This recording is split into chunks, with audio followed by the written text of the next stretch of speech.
Hello and welcome to Armadale Stadium, the home of the Edinburgh Monarchs. Well, of course, 24 hours on from the first leg at Somerset, with Somerset 12 points ahead. Of course, the first time rerun has actually made it this far north. To run through the teams for you, the home side, of course, having Craig Cook at number 1, and number 2, the fantastic Justin Sedgman. Number 3 is young, exciting Australian Max Frick. Of course, the Monarchs run rider replacement at number 4 for Steve Worrell. At number 5 is former Somerset Rebel Sam Masters. Number 6 is American Aaron Fox, and of course Captain Derek Snedden at number 7. For the visitors, is guest at number 1 in place of Oliver Allen is Aaron Summers. And number 2 is rider replacement for Brady Kurtz. Number 3 is Charles Wright. Number 4 is Pontus Aspergen, who of course had such a fantastic meeting last night at the Oak Tree Arena.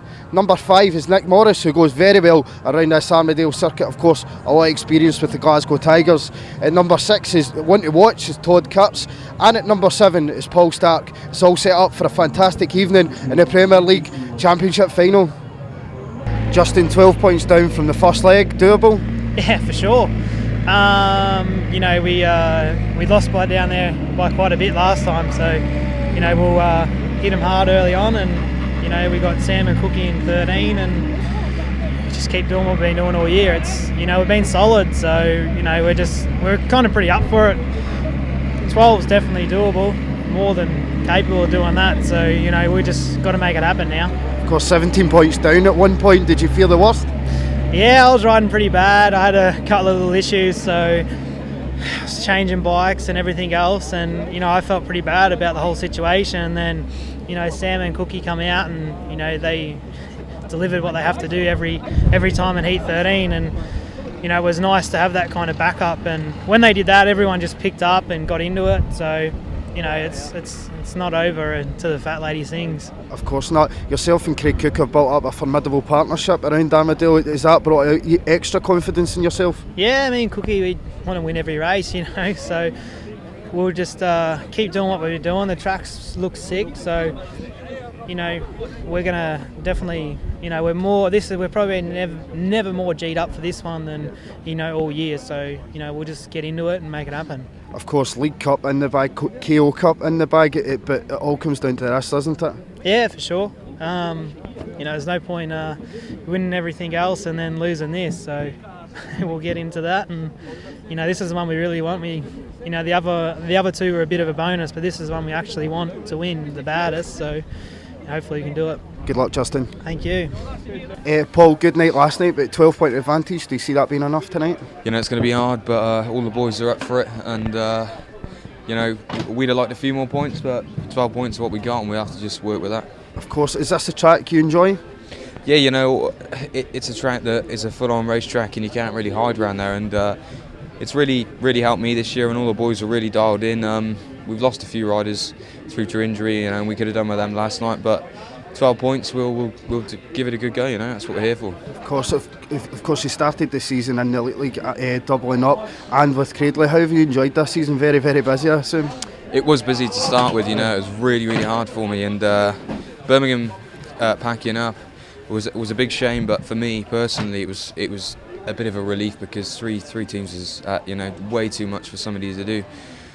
But I'm enjoying life with the two clubs that I'm with, and potentially could both take league titles, but I'm sure Edinburgh will have something to say about it. Yeah, of course. As you say, it's a full-on racetrack, but Edinburgh obviously very good around here. What do you see their strengths being? Where do you see it being won and lost tonight? It's going to be from the gate. Yeah. It is going to be from the gate. The track conditions are easy to ride. From what I see, I think there's only one line really, and that's around the inside. But if our boys can get out the gate in front, they'll be quick and they won't get past. But Edinburgh are the same here as we are at home, and a really strong side, and they know their track, so it's going to be a tough one, but I'm sure we can give it a good go. Of course, you mentioned the conditions. It is very cold. What difference does that make to the machinery? Well, these engines like to run better when it's colder, so you need to get more power, you need to put more fuel in the bike, so that's a big part of it. I think cold conditions actually, the bikes like the cold conditions more. I think it's the riders who suffer. So just keeping ourselves a bit warmer and just doing a few more things, just help tonight. Good luck this evening, Paul. Thank you. Cheers. Alex, of course, 2 cups in the bag so far in 2014, but all comes down to tonight. Very much. Tonight's the night. Simple as that. It's nice to win 2 cups, but the history now, this is all about tonight. Of course, 12 points down from last night. How confident are you of overturning that? I'd be more confident it was a bit less, but it's what we guessed it was going to be, really. We thought there were 2 very dominant clubs at home, and I really suspected to be 10 points down, and anything less would have been a bonus. We're pretty close to that, so it's all going to be very much down to the wire, I think, really.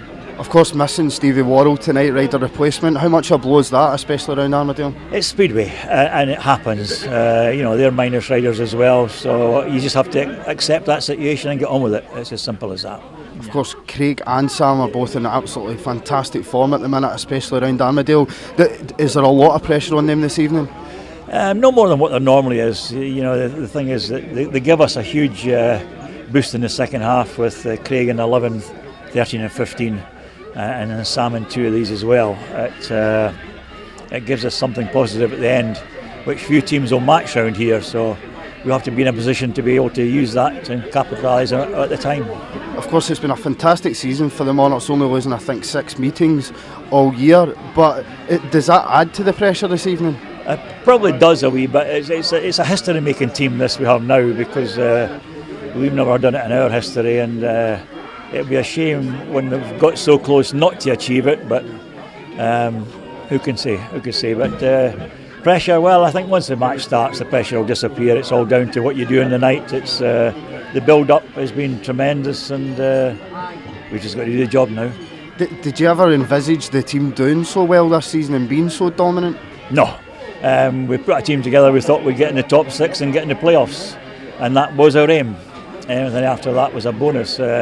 When you get to the playoffs, you always feel that it depends on the rub of the green a wee bit as well. But to be as dominant as it turned out to be, no, we didn't envisage that, to be fair. Somerset come here confident, but can you see the 12 points being a positive thing for the guys, because they've not really had a challenge this season to overturn? Well, I'd be more positive they didn't have to do it, but nevertheless it's there for us. It's in black and white, the die's cast. We know what we've got to do, we've just got to get on with it. Thanks, Alex. No problem. We'll start with ladies first, of course. 12 points up from the first leg, you must be confident coming in tonight. Yeah, and you're shaking holding that microphone. You should be used to it up here. Yeah. Confident, yes, no, yes. It's always going to be tough both legs, and at the end of the night there will be hardly anything in it either way. But yeah, it's set up to be a really, really good final leg of this Premier season. Of course. Gary, 17 points up at one point. We expecting more at one stage last night? Well, they had Masters and Cook to come, and that was going to be 2 difficult races to hold back, and then fricking 8-14. So we knew we had to get something, but that's just the way it ended in the end. But we did stop one at a 5-1. So. Of course. How much do you miss Oliver Allen in these 2 big meetings? It must be a huge loss, especially at home. Yeah, especially at home we missed Ollie, because he got a max against Edinburgh last time, and he would have rode better than Eddie. Nothing against Eddie, but Ollie knows how to ride that track and what lines to go. So I think he would have got big points last night. Of course, special guest Dick Barry here. Dick, as a neutral this evening, where do you see this going?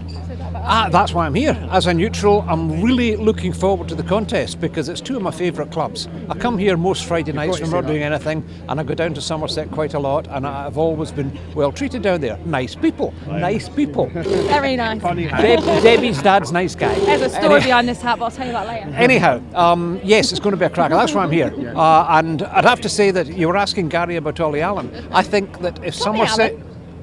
I said Ollie Allen, dear. I think that they'll possibly regret not having Brady Kurtz more than Ollie Allen at the end of the day. But that's just a personal opinion, of which I have many. Debbie, where do you see this one being won and lost? Well, I see it being won and lost. I think early doors we've got to get it out there fast, and we've got to keep that lead to start off with. We can't let them get at us. We have to keep getting at them. If that's the right thing to say. But yeah, no lost places and the job will be done, but we'll be going out to win it, not just to have draw, because that's pretty boring. Yeah, of course, Edinburgh, Somerset, of course, last year and this year it's becoming a bit of a habit, isn't it? Yeah, and it couldn't be further apart, could it? And it's such lovely weather for the time of year.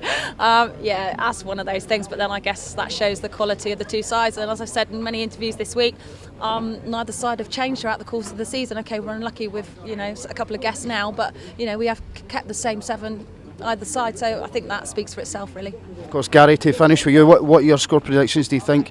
How many do you see it being close in the end, right down to heat 15? Nah, we've got to finish them off by 8-12. Oh, confidence indeed. Good luck this evening. They got the big riders at the end, didn't they? Yeah. Thank you, Michael. Thank you. Right, we're here with some young Edinburgh fans now. Who's your favourite rider? Craig Cook. Yeah, who's going to win tonight? Edinburgh. Edinburgh. Does Somerset not get a chance? No.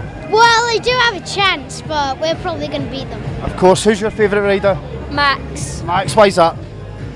He's fast. He's fast. I get away for the tips. Yeah, of course. Of course, a young gentleman here. Who's your favourite rider? Derek Snedden, Max Frick? Derek Snedden. Derek Snedden, why is that? A young Scotsman? Yeah. Yeah, of course. What's the score going to be? I'm thinking it might be 52-39 or something like that. Really, so a Monarchs win then? Yeah. Right, can we get a big cheer for Edinburgh? 1, 2, 3. Thanks, guys. Here we are with a lovely bunch of Somerset fans who've made the long journey north. Are you hoping that the long journey will be worth it in the end? Yeah, it's going to be tough. We should have scored more points last night. We threw away a few points, but to be here 3 years on the trot in the finals, it takes some doing. You're spoiled in the playoffs, aren't you? We're a good team, aren't we? We're the best in the country, aren't we? We've got the best track, we've got the best crowd, we've got everything. The best management. You're wearing a Todd Kurtz hat. How important is he going to be at reserve this evening? I think he's going to ride really well tonight. I'm behind him 100%. Love him. Of course, Oliver Allen missing tonight. You don't need to look surprised, I won't bite.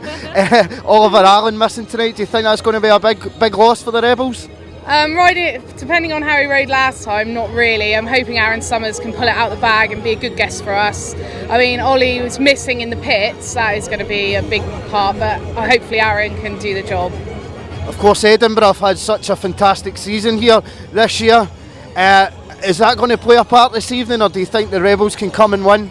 Oh, we're hoping so. We could have done with more points last night, but Aaron will do well, we hope. And we missed Ollie last night, to be honest with you. That was a big dent in our campaign, but we'll do our best. They're good lads. Of course, the both of you have mentioned about you could have been doing with more points last night. 17 points up at one stage. Do you think the team should have kicked on and got more points from there? Yeah, I think heat 13 we had the 5-1 against us. But saying that, Edinburgh had 2 tacticals and they won 2 tacticals, and that gave you that extra points. If there's no tacticals, that would have given us a lot more. But we did throw away a couple of points there where we went off the line, and we could have held positions when we give away. But we've had a fantastic season. Nobody expected us to be here, with the side we had. And if we'd had Doyley, we'd have won everything. Yeah. Thanks very much. Enjoy your night, guys. Thank you. As we go ahead into this evening, 12 points down. A Monarchs fan, are you confident of overturning this? Quite happy with 12 points after the way it started last night. I look at it as a football term. If it was a European tie, it's only 2 goals down. It's only 6-4-2s, you put it that way. Keep positive. Of course, were you down in Somerset last night watching the updates? Following it on the update. Did you fear the worst at one point? Yeah, I thought it could have been a 60-something for Somerset, but so 12 I'm quite happy with. And I think not many people's got within 12 years here this season, so yeah, quite confident. Of course, the Rebels are an extremely strong side. It's going to take a big effort from the Monarchs this evening. Yeah, but they're both very strong at home, and they're not as good as here as what you look at the averages. Somerset have a lot of high home averages and poor away averages, so I think they'll struggle tonight round here. Where do you see Edinburgh's match winner being? Hopefully somebody at reserve's going to pick up tonight, and I think their reserves might struggle like we struggled down there tonight. So Aaron Fox gets out the gate, he can do something. Brilliant. Thanks very much. Cheers. Cheers. Ed the Monarch, you must be really warm under that massive mane. Somerset Rebels, 12-point lead. Are they going to win? Are the Monarchs going to win? Yeah, give us a roar. He's a silent line.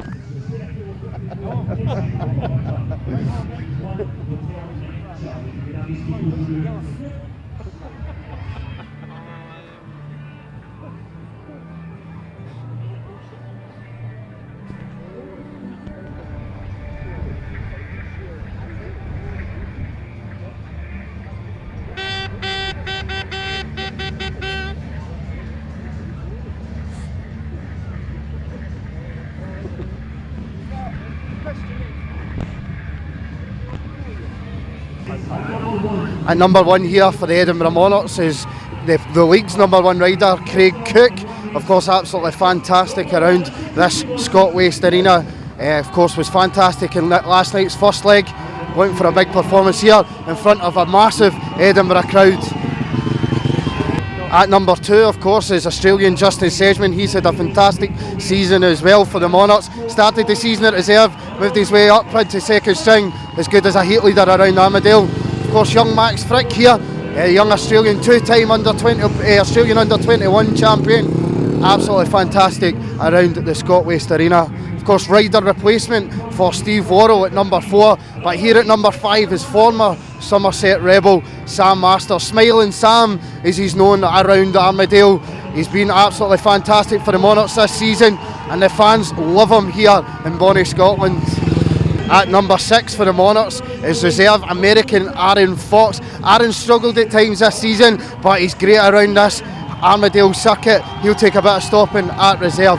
Of course, Captain Derek Snedden, his last ever Speedway meeting this evening. The captain will be hoping to go out with a bang and a league winners medal in his pocket. Of course, number 1 for the Rebels tonight, replacing Oliver Allen, is former Edinburgh Monarch Aaron Summers. Aaron, of course, a red card bear, but absolutely fantastic around the Armadale circuit. Of course, rider replacement at number 2 for Brady Kurtz. So at number 3 is another former Monarch, Charles Wright. Of course, Charles doesn't exactly get on well with the Edinburgh fans, but he does ride this track extremely well, and he will be, the Rebels will be looking for a big performance from him if they are to capture a second league title in a row. At number 4 is Pontus Aspergen. Pontus, of course, had such a good evening last night in the first leg. Has rode well for the Rebels this season, a real find, and he'll be a thorn in Monarch's side, no doubt about that. At number 5 is a former Glasgow Tiger, of course, multiple winner of the Premier League. Looking forward to this evening is Nick Morris. Number 6 is former Plymouth Devil, Todd Kurtz. Of course, Todd, again, another rider who had a fantastic night last night. He'll be up against Aaron Fox and Derek Snedden in heat number 2. And completing the Somerset lineup, of course completing both lineups, is Paul Stark. Of course, as we spoke to Paul before the meeting, he's looking forward to this one, and we're all set. And we're all set for this, the Premier League Championship final. Well, a very good evening to you. I hope you're all well and keeping safe. Tonight, the What the Fork Monarchs should have been racing Glasgow Tigers in the Championship. Instead, we're going back to 2014. And yes, it's the big one. The second leg of the Premier League Grand Final against Somerset Rebels. My name is Liam Rudden. And I'm John McGilvery. Well, the first leg of the 2014 Premier Playoff Final, very finely balanced. The 12-point gap being right on the limit where we wanted coming back to Armadale, but probably not as much of an advantage as the Rebels would have wanted. Aaron Summers came in to the Somerset side as Alan's replacement, and after the journey up the road, we were all set to pursue our 4th league title. This time, the decider in front of our own fans. Strap in, you are about to witness one of the greatest moments in Monarchs history. For Edinburgh that night then, at number 1 it was Craig Cook, at 2 Justin Sedgman, at 3 it was Max Frick, and at 4 we had a replacement for Stevie Worrell. At number 5 was Sam Masters, at 6 Aaron Fox, and at number 7 our terrific skipper Derek Snedden. Liam? A historic night indeed, John, and lining up for Somerset at number 1 was Aaron Summers. There was rider replacement for Brady Kurtz at 2. Number 3 was Charles Wright. Pontus Aspergen was in at 4 with Nick Morris at 5. Number 6, Todd Kurtz. And number 7, Paul Stark. At this point, we'd like to thank Rerun Videos for their cooperation in allowing us to present this match as part of EMTV Rewind. And now, without further ado, let's hand over to Scott Frame trackside. Here we are with heat number 1 of this Premier League Championship final, second leg. And on the inside for the Monarchs is Justin Sedgman in blue. In gate number 2, we're taking Brady Cuts rider replacement ride, is Charles Wright. Gate 3 in red is Craig Cook.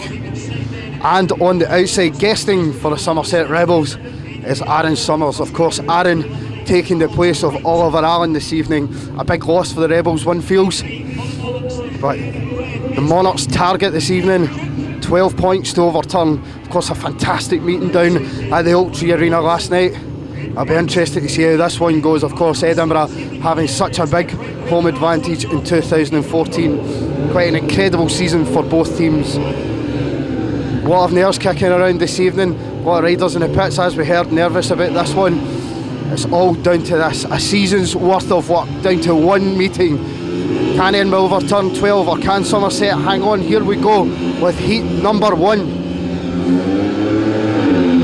And Cook and Sedgman have made a great start, so Summers out of gate number 4, but Summers goes wide and that allows Monarch Cook through, and it's just Sedgman in second place, and the Monarchs are on a 5-1. This would eat into Somerset's lead in the very first heat, but Cook looks very, very fast out in front. Sedgman looks equally as fast, with Charles Wright in third place there. Summers tailed off at the rear. The Monarchs starting the way they mean to go, and there only looks to be one line early on, and that's down low, and Craig Cook has that mastered.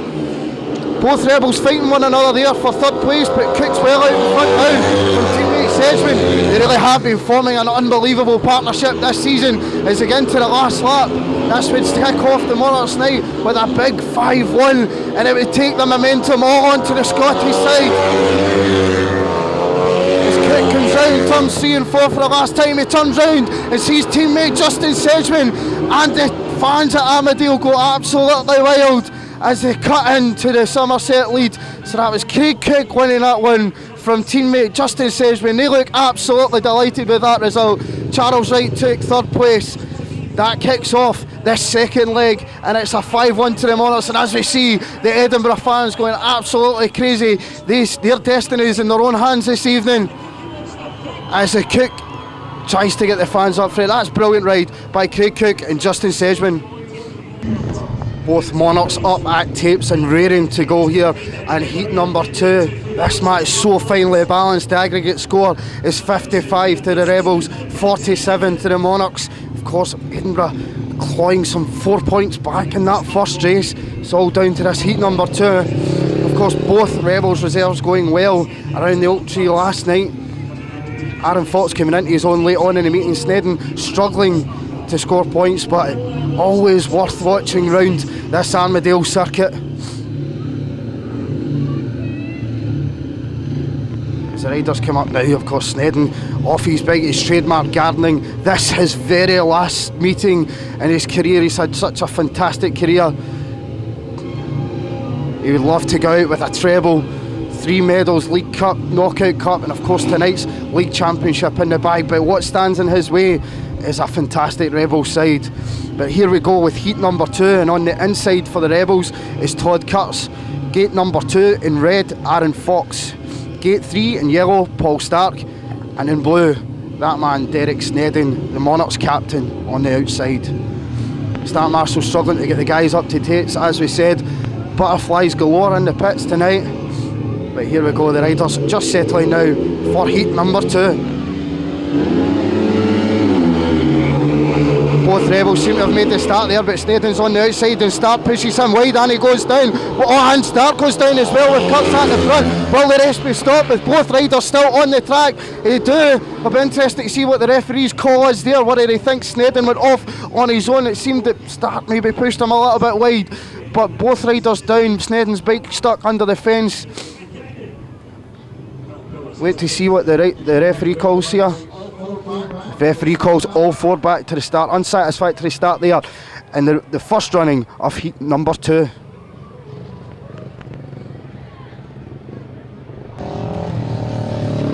Here we go then with the riders with less than 1 minute to go for heat number 2. Of course, just to go over that lineup once more, on the inside for the Rebels is Todd Kurtz in the white helmet colour. Gate number 2 in red, Aaron Fox. Gate 3 in yellow, Paul Stark. And on the outside, that man Derek Snedden. Of course, Stark and Snedden ending up in the air fence there. Both look up and look 100% for this rerun. Of course, a very cold evening here at Armadale this evening. A little bit of rain in the air as well. Of course, it wouldn't be Scotland without some rain in the air.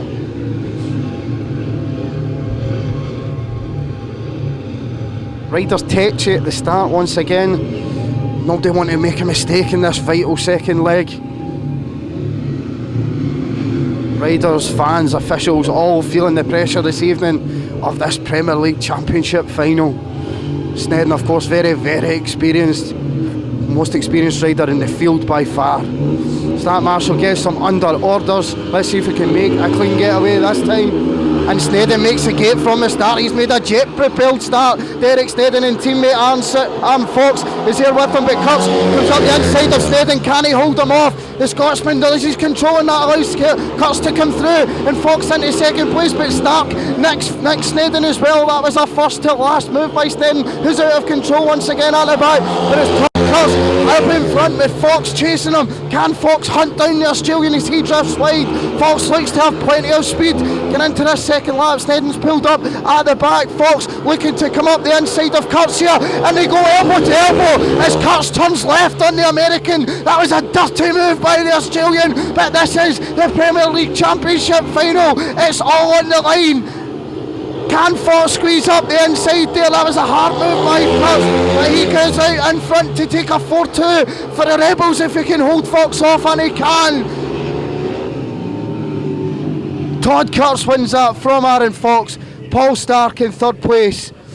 Kurtz very, very hard on Fox there, but Kurtz goes back into the pits as a heat winner. The 4-2 takes the home side on to 7 points, the away side on to 5 after 2 heats of this second leg. Heat number 3 then. Every single point in this second leg vital, and of course taking Steve Worrell's rider replacement right here in the blue helmet colour going out of gate number 1 is Australian Justin Sedgman.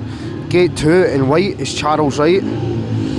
Gate 3 in the red helmet colour is Max Frick. And on the outside in the yellow helmet colour, just coming around turns 3 and 4, coming up to tapes, is Pontus Aspergen. Wright, of course, taking third place in heat number 1. Paid 16 last night at the Ultra. He's played his part in this final, no doubt about that. But a big performance needed here this evening to fend off an incredible Monarchs top 5. Sedgman says a fantastic season for the Monarchs himself. Of course, starting the season at reserve for the Edinburgh side. He's worked his way into the top 5, but in any other side he'd be a heat leader of that, there is no doubt. Pontus Aspergen holding us up at the start here, but Start Marshall gets him up to tapes, and we are ready to go with this heat number 3. Max Frick's made a great jump out of gate 3, and teammate Justin Sedgman is right there with him, but Pontus Aspergen comes to make a challenge round Sedgman on the outside. Sedgman looks across and cuts off his nose, and the Monarchs are on another 5-1 here in heat number 3. Frick's well out in front now after a lap. Sedgman following him round, and Charles Wright doesn't look comfortable at the back. He's trying to get round teammate. They're fighting one another to put a challenge in Sedgman, but the fact of fighting one another may have helped both riders up as Sedgman steals a march, but Frick's well out in front now. He's so impressive round this Scottish circuit. He's got a big future in front of him, as this young man. Sedgman, of course, playing a massive part in the Monarchs season, but right now reeling the Australian in. Can he make some sort of challenge here? With 1 lap to go, he's reeling the Australian in. He's got pace as Sedgman looks round and sees him with Frick out in front. Can Charles Wright get round him and turns 3 and 4 for the last time? Sedgman just gets here to claim the Monarchs' second 5-1 of the evening. That's a brilliant ride by Sedgman. Wright was right there on his tail. He managed to hold off the Mancunian, to hold them off for that vital second place. The 5-1 for the Monarchs takes the Monarchs on to 12 points, the Rebels on to 6, and on the aggregate that takes the Monarchs on to 54 points and the Rebels on to 60. Heat number 4 then, and the Monarchs have ate into this Rebels lead. Somerset now up by 6 on aggregate. Of course, that would mean the Monarchs are 6 ahead in this meeting, 12-6 ahead after 3 heats. Heat number 4 here sees a reserve change coming in for Derek Snedden is Aaron Fox in the blue helmet colour. Gate number 2 in yellow, Paul Stark. Gate number 3 in red, Sam Masters. And on the outside in the white helmet colour, Nick Morris.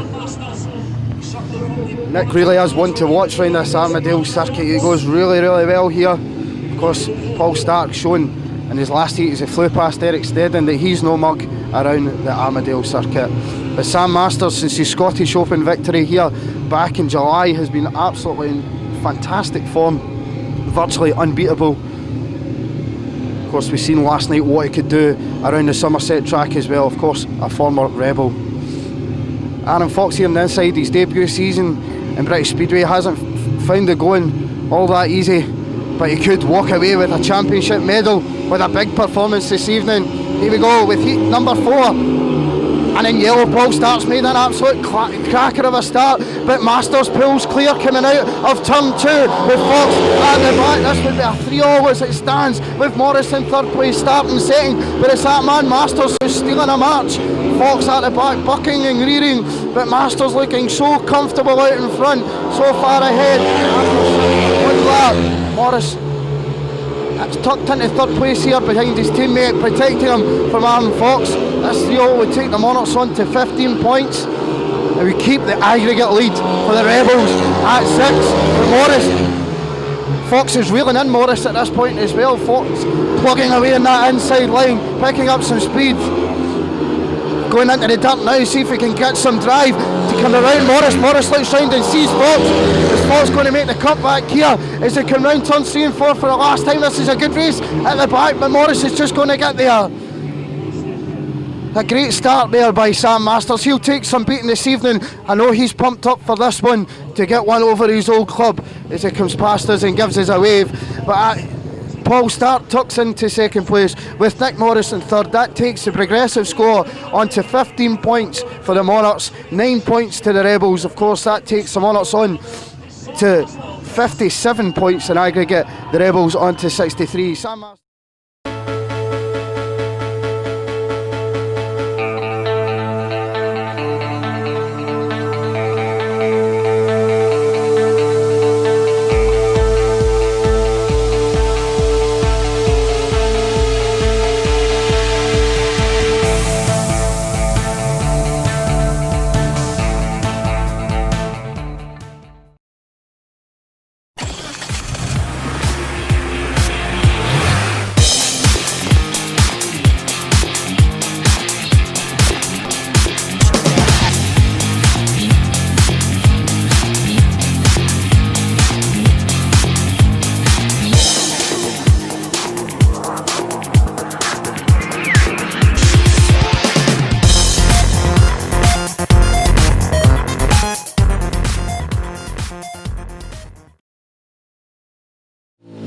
Craig, noisy in here, but off to a good start for the Monarchs, 6 points up after 4 heats. Yeah, we've halved it already, so great start there. We just need the reserves to pick up a few more points. Obviously, their reserves are going strong, so just need a bit more from our reserves. Hopefully, we can get them fire, and I think that's what will make the difference tonight. Yeah. Looked like Derek had a couple of problems in his first ride there. Do you think he's going to be fit enough to do his full 3 rides or 4 rides? Derek's never been fit all season, so no, he should be all right. We'll give him a kick up the arse and he should be alright. So. And how's the track tonight? Track's awesome, what you see is what you get here, it's always perfect. Even on a bad day, it's still good, so I can't say anything bad about the track. It's just the normal service that we get every week in, week out. So good. Off to a good start, so keep it up. Yeah, cheers mate. Thanks. We go with heat number 5 then. Of course, the Monarchs still holding that 6-point advantage. On the inside, taking the rider replacement ride in the place of Brady Kurtz is his brother Todd Kurtz in the yellow helmet colour. Gate number 2 in red helmet colour is Max Frick. In the white helmet in gate number 3 is guest Aaron Summers. And taking Steve Worrell's rider replacement ride in blue is Derek Snedden. We're still waiting on Derek Snedden leaving the pits as it stands, with the 2 minutes well and truly on at this point. Kurtz, of course, from the inside won heat number 2 in fine style ahead of Aaron Fox. If you can repeat that here in heat number 5. Less than 1 minute to go here, and we're still waiting on the Scotsman. Of course, Max Frick, a big winner of heat number 3 as well. So 2 heat winners out here in heat number 5. Snedden making his way around now on the back straight. Summers will be disappointed with his heat number 1, of course, finishing up last. He's better than that around this Armadale track, as he displayed on numerous occasions this season as a guest for many a side.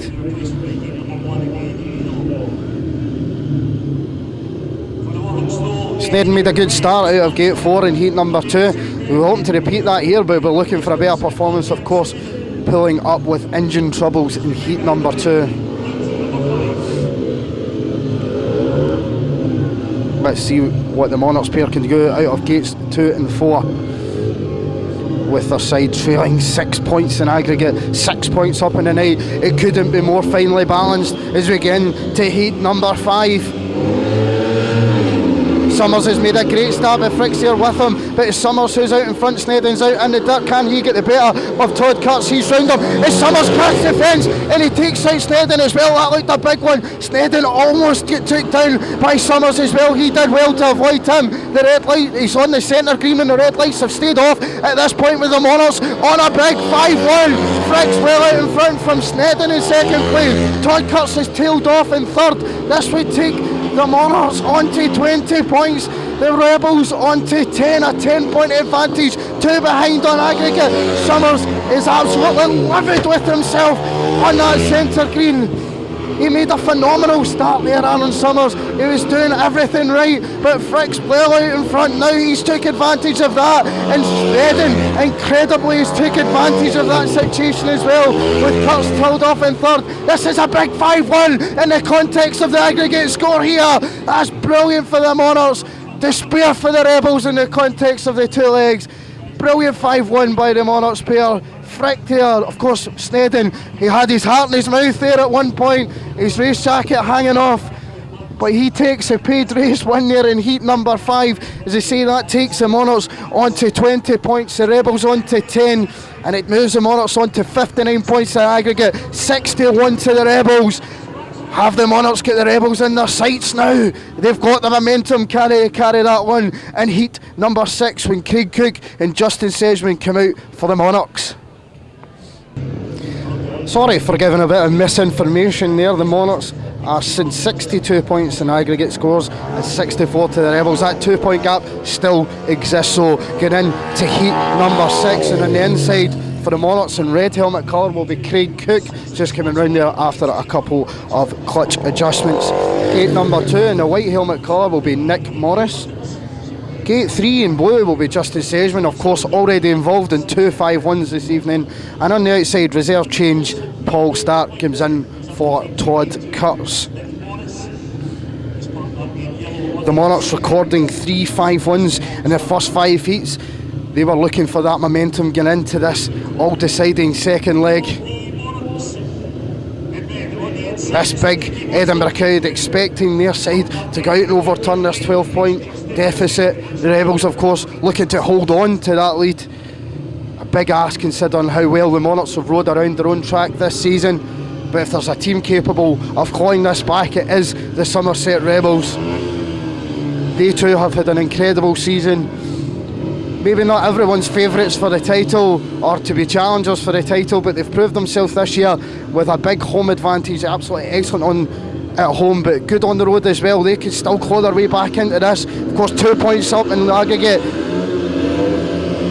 What can the Monarchs do here? Can they overturn that aggregate lead here in heat number 6? Cook's made the start and so is Sedgman. Morris has made it there as well in gate number 2, but Sedgman's on the outside from Morris. But Cook comes up the inside of Nick Morris to put the Monarchs in a 5-1. Did he take Morris down there? It didn't look a lot in that. Will the race be stopped with Morris still down there? And the Monarchs on a 5-1. The red lights have come on. What will the referee's decision be there? That looks a tough decision. I don't know if there was a lot of contact there between Cook and Morris. The white light is on. The referee didn't think there was a lot of contact, and Nick Morris is excluded from heat number 6. Morris will be angry with that one. It was a tough call. It was a 50-50 call. It just depended on the way the referee seen it. In my eyes, that's the correct decision. I didn't think there was a lot of contact there. But the Monarchs will come out with Craig Cook and Justin Sedgman up against Paul Stark here for the rerun of heat number 6. The rerun of heat number 6 here without Nick Morris. Of course, a big 50-50 decision and a big decision for the referee, again in the context of the aggregate score. But Craig Cook flying past us here, of course involved in that incident. He comes round to take his place in this rerun, coming out of gate number 1. Going out of gate 2 would have been Nick Morris, but of course excluded here. Gate 3 is Justin Sedgman, of course so far involved in 2 5-1s, unbeaten. Goes out of gate 3, and making his way around to come out of gate number 4 is the lone rebel Paul Stark. He'll need to be at his very, very best to fend off this Monarchs pair. This has been a formidable pairing for the Monarchs in 2014. A 5-1 here would take the Monarchs into the lead on aggregate. Of course, the aggregate score sitting at 62 to the Monarchs, 64 to the Rebels. Some could argue it's there for the Monarchs to lose at this point, with the Monarchs 10 points up on the night, 20 points to the Monarchs, 10 to the Rebels. Both Monarchs at tapes, raring to go, raring to get on with this. Heat number 6, Stark brings himself up to line. Can he fend off this Monarchs pairing? Stark makes a good jump, and both Monarchs pairs get to turns 1 and 2 in the lead, and he'll need to do something to get past this formidable pairing. It's Sedgman who's out in front from Craig Cook as he gets round turns 3 and 4 for the first time and cross the start finish line on a 5-1 that would take them on to 25 points in the night, 11 points to the Rebels, and it would put them 67 points to 65 up on aggregate, and they would be ahead for the first time in this Premier League Championship final. The momentum is with the Scottish side at this point. We don't count out the Rebels just yet. They've got plenty of armoury in their team to claw this back. But it's Sedgman who's out in front. He's had an incredible 2014 season. So has that man, Craig Cook. He's come round turns 3 and 4 for the last time. It's Sedgman who turns around and sees teammate Craig Cook who beat off the lone rebel Paul Stark there to take a big 5-1. As I said, that takes the Monarchs on to 25 points, the Rebels on to 11 for the second leg. Of course, that takes the Monarchs 67 points to 65 ahead on aggregate, and the Edinburgh fans are loving this as Justin Sedgman comes round on the parade lap. Just watch as we get down the home straight here, the fans going wild here for the Australian Justin Sedgman. Charles Wright here, just making his way around. He's going to take his place in the white helmet colour from gate number 1 in this heat number 7. Gate 2 in the red helmet colour is Smiling Sam Masters. Gate 3 in yellow is Pontus Aspergen, and on the outside for the Monarchs, American Aaron Fox goes in the blue helmet colour. Charles Wright, of course, having 2 rides already this evening, scoring 2 points. The Rebels need heat winners if they're to get themselves back into this meeting. Of course, the Monarchs recording 4 5-1s in their first 6 heats. The Rebels the Monarchs 25-11 ahead on the night. 14 points ahead. 2 points ahead in aggregate now, the Monarchs. It's there for them to lose.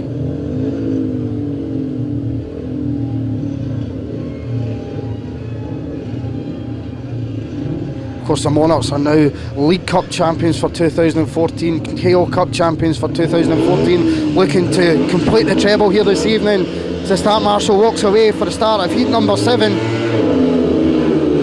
It's a good dump by Charles Wright, but Sam Masters has made a cracking start out of gate 2 as they stack up behind him. He turns round and sees Bonus Asperson behind him. It's a 3-all as it stands. Fox are plugging away in that inside line again, but Charles Wright's got plenty of pace to see off the American Grover. The start-finish line with Masters in front of Asperson in second place. Wright in third place. This 3-all would take the Monarchs on to 28 points for the night. Masters looking very comfortable out in front, pulling wheelies, going down the home straight. Fox has got right in his sights. He goes wide. Can he generate some speed to get past the Englishman? He can't. Charles Wright's got the pace to fend off the American at this stage, who's going inside, outside. He's trying everything to claw back and get a vital point for the Monarchs. But Masters is a mile in front at this point. Almost a full straight ahead of Asperson in second as he comes round to take the heat number 7 from Asperson in second place. Wright in third place. Fox tailed off at the rear. Masters completes his second race win of this second leg. That takes the Monarchs on to 28 points for the night. The Rebels on to 14. We can see there what it means to Sam Masters. He's wanting to get one over his former club. Of course, the 3-all takes the Monarchs on to 70 points in aggregate. The Rebels on to 68. Masters pulling a wheelie down that home straight, celebrating. He's smiling under that helmet. We can all tell that one. Great ride by Sam Masters.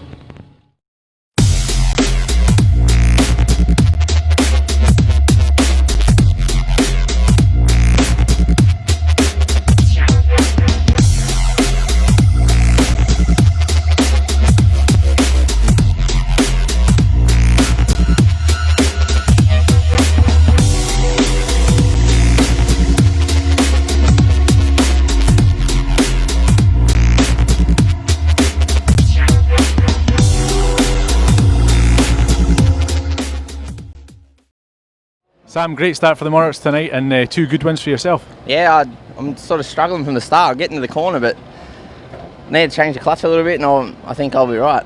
There's one thing tonight, so far the Monarchs look really determined to the first bend, even though they might not be making it the jump, they're getting there.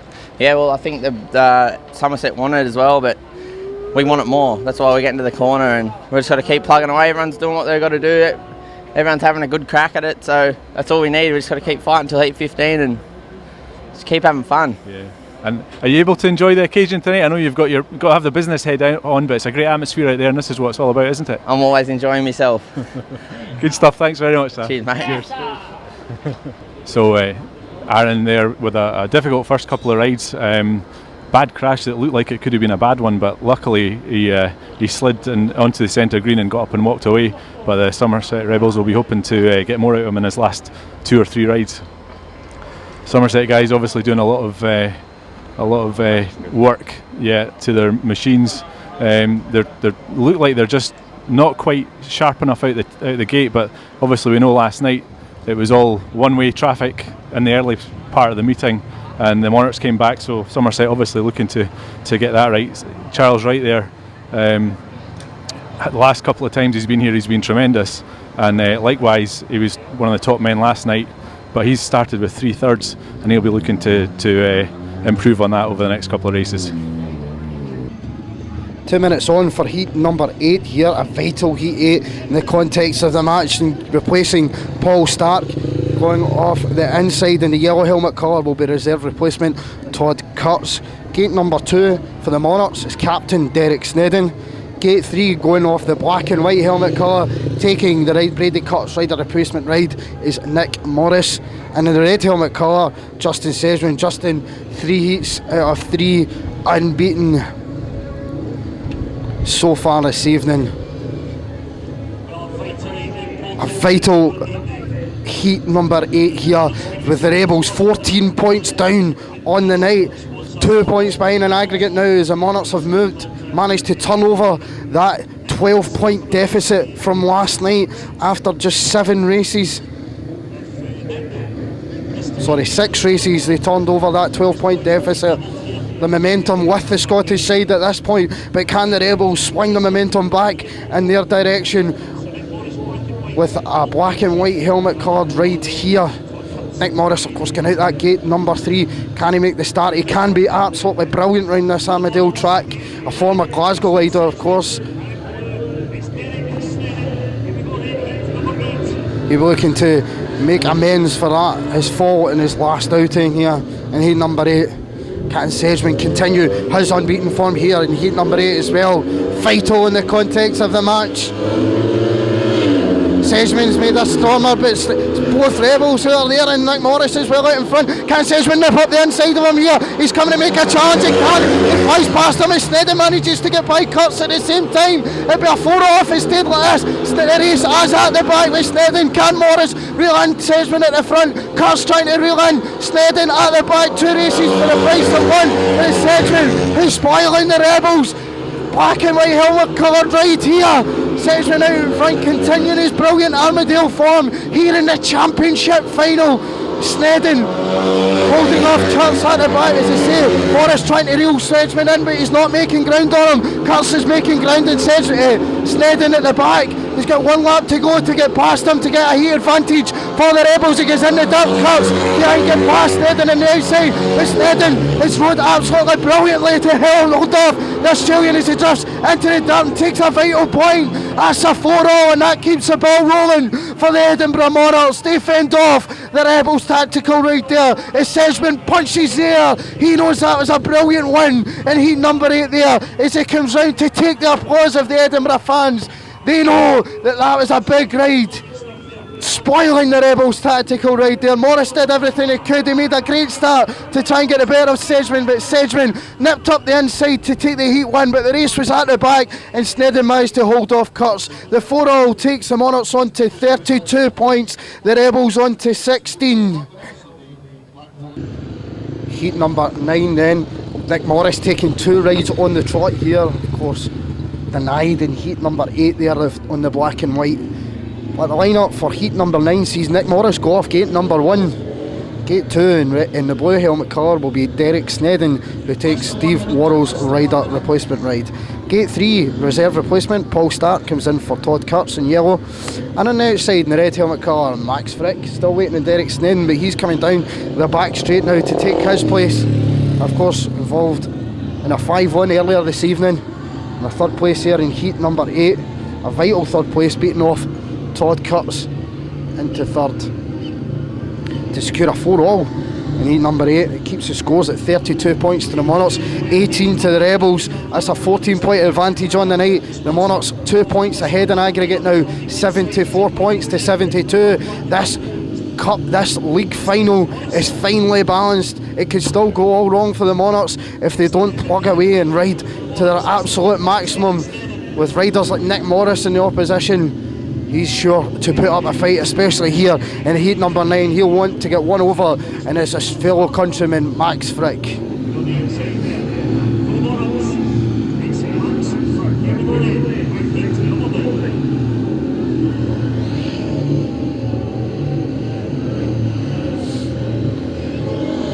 Justin Sedgman, a winner out of that gate number 4 where Max Frick is perched here for heat number 9. Can he make the start that Sedgman did in gate number 8?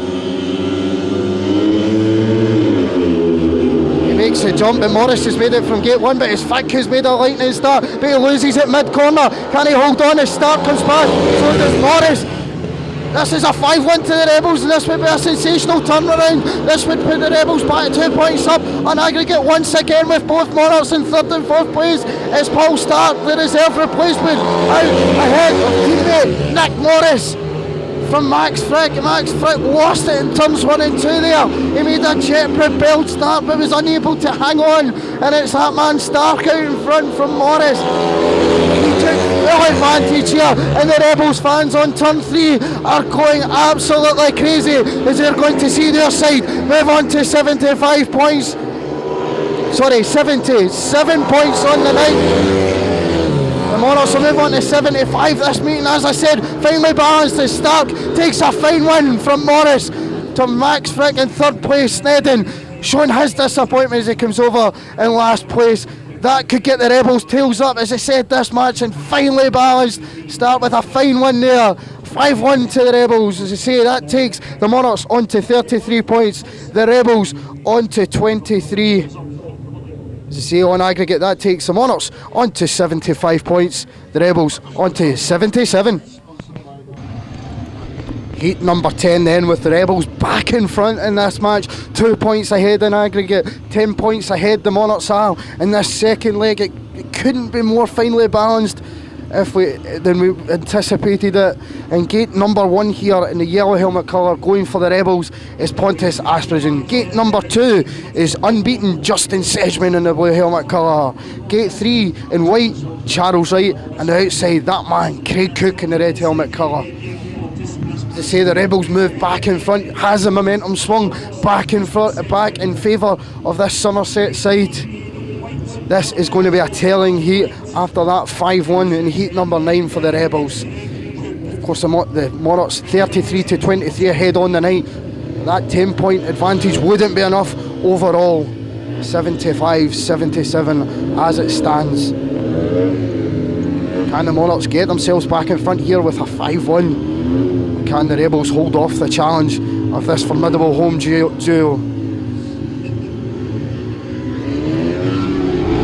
Riders at the tapes now. Stat Marshall walks away for a vital heat number 10. Cook makes a great jump, and so does Sedgman, and it's both Monarchs who are out in front now. Cook wide in the dirt, Sedgman on the pole line right. Charles Wright tries to challenge Sedgman, but Sedgman holds the line on the outside. Charles Wright looks quick round that outside. Can he make a challenge on Sedgman? Sedgman just holds him off. Go over the start-finish line, but it's Cook out in front from teammate Justin Sedgman, who has a look as he's right up his tailpipe. As Wright gets in the dirt trying to make up some ground. He's going to keep the Australian very, very honest here in heat number 10. Cook runs down and looks and sees teammate Justin Sedgman.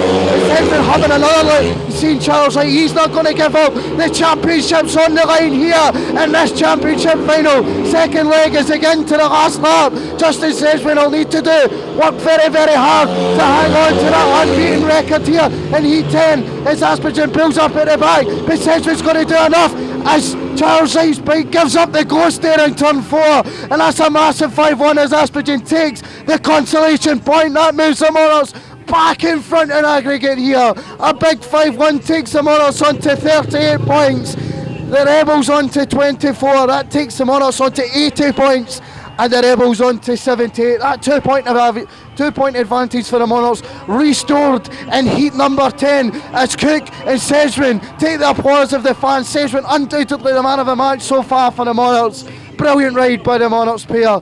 Sedgman doing everything right there to hold off the challenge of Charles Wright as they go back into the pits. 2 points ahead in aggregate. Heat number 11 then, with the Monarchs 2 point advantage on aggregate, fully restored in heat 10 there with a 5-1 from Craig Cook and Justin Sedgman.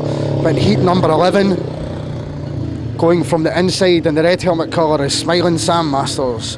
Gate 2 going on the black and white helmet colour is Aaron Summers. Gate 3 in blue, Aaron Fox. And on the outside, taking the Bridie Cuts rider replacement ride, Pontus Aspergen. Summers, of course, having an awkward looking off in his last ride in heat number 5 where he almost took out Derek Snedden. He'll be looking for better fortunes here in heat number 11. Of course, a more than capable opponent here in heat number 11 for Sam Masters. On his last outing here for the Red Car Bears, beat both Craig Cook and Sam Masters in heat 13 and 15. That tells you how well he can race around this Edinburgh circuit. 38-24 in favour of Edinburgh going into this heat number 11. 14 points ahead on the night, 2 points ahead in aggregate now the Edinburgh side. Again, it's so finely balanced. Who can tell which way this one's going to go? Masters makes the jump, but Summers is there with him, and on the outside in yellow, Aspergen's there as well as Masters locks up, and this one could be an 8-1 in favour of the Rebels if Aspergen looks round and sees teammate. That's a disaster for Edinburgh on the night. Aspergen needs to look round at this point and see his teammates Summers, because Fox is reeling around. So Aspergen's slowing down now, but Fox is plugging away on that inside. As it stands, Aspergen looks round now and sees teammate Aaron Summers. This is going to be an 8-1 for the Rebels if Summers can get past his teammate here. It's Fox in third place. Stasters at the back. This is disaster for the Monarchs. Elation for the Rebels team here as they get into the last lap. Summers is going to surely pass Aspergen here down the back straight. Aspergen looking right. See him, he's holding off. Aaron Fox here in third place. He can only watch as the Rebels take an 8-1 on the night. That's a phenomenal effort. Masters gets it all wrong there in turns 1 and 2. He'll be devastated with that. That takes the Rebels on to 32 points. The Monarchs on to 39. It would take the Rebels on to 86 points in the night. 81 to the Monarchs. They're 5 ahead in aggregate now again. Wow, what a swing in the context of this meeting. Somerset 5 ahead now on aggregate. The Monarchs will need to be their very, very best to pull this back now. The momentum surely with the Somerset side. An 8-1 from Aaron Summers and teammate Pontus Aspergen. Heat number 12 then with the Rebels 5 points ahead in aggregate now after that 8-1. And going off gate number 1 for the Monarchs is Max Frick. Gate number 2, replacing Todd Kurtz in the yellow helmet colour, will be Paul Stark. Gate 3 for the Monarchs, possibly his last ever race in British Speedway, Derek Snedden in blue helmet colour. And on the outside, just waiting for that man Charles Wright. Charles, 3 paid 4, but he's looked better for that than that this evening. He has looked fast, but it looks as if he's coming out here on Todd Kurtz's bike. It'll be interesting to see if that makes a difference to his form. The Monarchs need heat advantages now with 4 races remaining. The Premier League season has come down to 4 races with 5 points the difference to the away side now. At one point in this meeting you couldn't see the Rebels getting back into this, but a surprise 8-1 has moved them back into the lead. Overall in aggregate, the Monarchs still holding a 7-point advantage on the night, but that won't be enough if they're to take the Premier League title. The Rebels favourites with 4 races to go. All on this heat number 12. It's time to stand up and be counted for every rider from each side now with 4 races to go. The Premier League on the line. This meeting has swung both ways all night. It's a great start by Paul Stark, who's upset the phone guy, but his rights went down awkwardly and so is Snedden. It'll be interesting to see what the referee calls here. Stark had made a great start there. Wright looks hurt in turn 1 as Snedden races off back into the pits. It's a great start by Paul Stark there. It's interesting to see what the referee calls. Okay, got Charles right there, looking, he got caught up in the outside, him and Derek Snedden tangled, riding with a lot of determination tonight. He's obviously a former Monarch looking to prove that he was wrong to be dropped those years ago, and he certainly rides with a lot of determination. Aaron Summers has just won on the TR, and that's a big one for him. 1 minute, please. Aaron, it's been a difficult start for the Rebels, but that was a massive win for you for the 8-1, and that's bound to give everyone a boost. Yeah, I had 2 sort of poor races, a crash in one, and that didn't help me at all, and so I had to redeem myself a little bit and made the start. I knew what I had to do from the start, so it was good. Yeah, the starts and the first bends are all important tonight, aren't they? Yeah, definitely. Tracks. A lot of it's about the start here. There's not a lot of passing after that first corner, so it's all about getting that first turn and coming out in front. Yeah. There's no doubt the Monarchs are looking determined in the first half of the meeting, but it looks like Somerset have got it going now.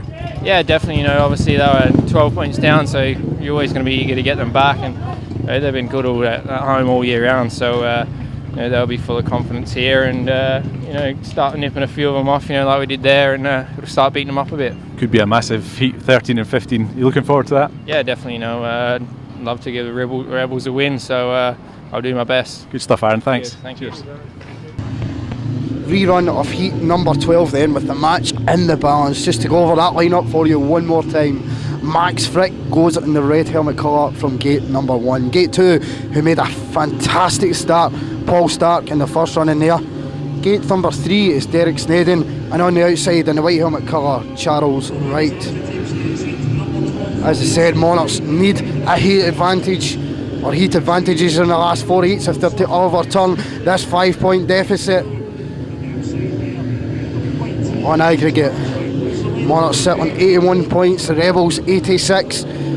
On the night, 39 points to the Monarchs, 32 to the Rebels. These two sides have had some fantastic battles in the past. Of course, they had 4 fantastic battles in 2013, which concluded in a championship final. Here we are again in 2014, and it's just as tight, it's just as finely balanced. And Max Frick makes a better start there, and the rerun of Heat 12, but loses it once more, and he takes out teammate Derek Steddon. But the Rebels have once again stolen a march, and they're on a heat advantage here in heat number 12 as Snedden falls off at the back, and Charles Hyde's putting a challenge in on Max Frick, but it's that man Paul Stark who once again is flying out in front of Max Frick. This is disaster again for the Monarchs. In the context of the aggregate score, it would take the Rebels on to 90 points, the Monarchs on to 83.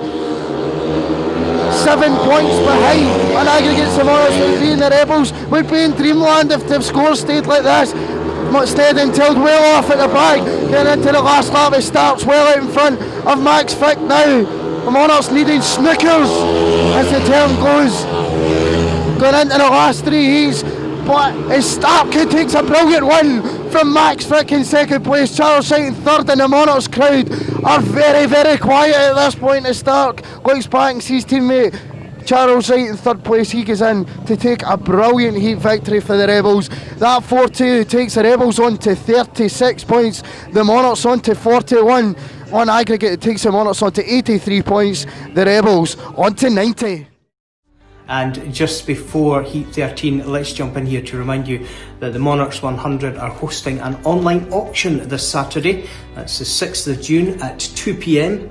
Everyone is welcome to join in, whether bidding or not. All you have to do is head over to the official club website, www.monarchs.co.uk/Monarchs100, and you'll find many interesting and rare pieces of Speedway memorabilia that you can bid on, including a couple of signed photographs of Jack Young, Edinburgh Monarchs' very own world champion. You can also win a car or bid for a car. To find out how to get involved, just head over to the website. You'll find all the details there, and you'll find all the lots and pictures of all the items as well. John? Yeah, thanks Liam, and thanks as always goes to What the Fuck for backing these broadcasts. We'll be back on Sunday from midday when we'll be having Sunday lunch with Scott Wilson. We'll be chatting all things Monarchs 100 and of course his time on the centre green with the Monarchs, so don't miss that Sunday at midday. Tuesday EMTV Rewinds go on hiatus from next week, so we'll be back with another Rewind on Friday. In the meantime, as always, stay safe and enjoy the rest of the meeting. I've got a funny feeling that you might. Cal, where's that champagne? We're back down in the pits, and well, that was a superb 4-2 for the Cases Rebels. Charles Wright just being congratulated there. Todd Kurtz in the background. What a victory though for Paul Stark, his second in a row. And is he going to be the hero for the Cases Rebels here this evening? He's due out again in a couple of races time as well. And it's getting very, very tense indeed. Justin Sedgman, well, he's just giving Cookie some encouragement. The Cases Rebels, if they were to get a 5-1 in this next race, they would be the Premier League champions for 2014. It is that desperate for the Scott Waste Monarchs now, as their top two come out in heat number 13 against Aaron Summers and Nick Morris. Let's get back to Scott in commentary. Vital heat number 13 here. One feels that if the Monarchs are to clinch the Premier League title, they have to get a 5-1 here in heat number 13, and they've got just the pairing for the job.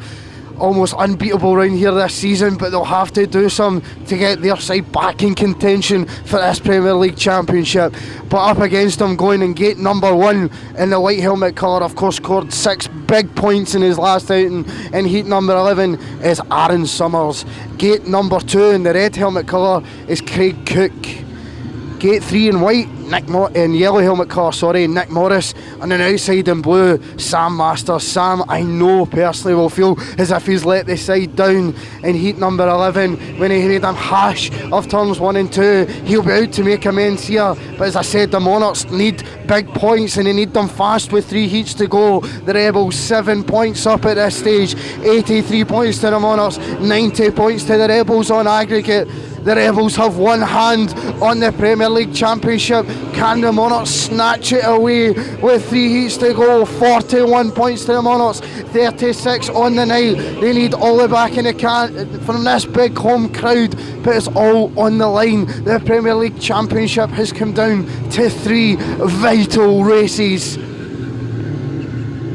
A big pairing out here for the Monarchs, but Morris and Summers know this track like the back of their hand as well. This is going to be an absolutely stupendous race here in heat number 13. Summers has made the gate from gate number 1 and Monarchs pairs are behind, and into turn 1 and Masters goes down, as does Nick Morris at the pit entrance there, and the red lights are on once again here in heat number 3. It'll be interesting to see who gets excluded from this one. No lights have come on yet. I think that'll be all 4 riders back with Morris up, Masters still down on the track. That'll be a disaster for the Morris if he can't get back into the rerun here as the mechanic takes the bike away.